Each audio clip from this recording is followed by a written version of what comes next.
ఆశ్రయపురాలలో ఆశ్రయం ఉంది.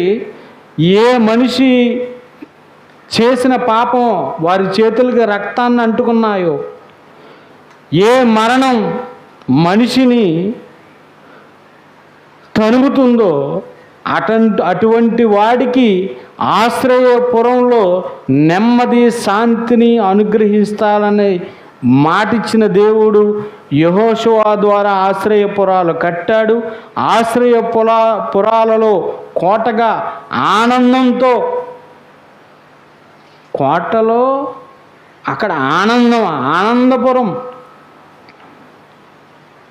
అందుకే సంఘంలోకి వచ్చిన వాడికి మీ పాపముల చేత అపరాధములమే మీరు చచ్చిన వారై ఉన్న సైతము మీ మీద తన యవ్వన కాలంలో తన ప్రాణాన్ని పెట్టి విమోచించిన మిమ్మల్ని సంఘంలో చేర్చిన మీకు ఏముంది? ఈరోజు ఏమంటున్నాడో ఆనందించండి.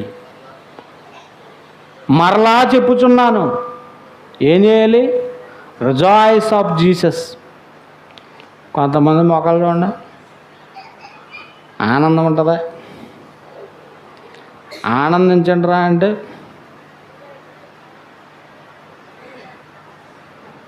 మాకు ఆనందం లేదు. ఆనందం నీలోనే, ఆశ్రయం నీలోనే అని అంటే అనటానికి ఆనందం ఉండదు.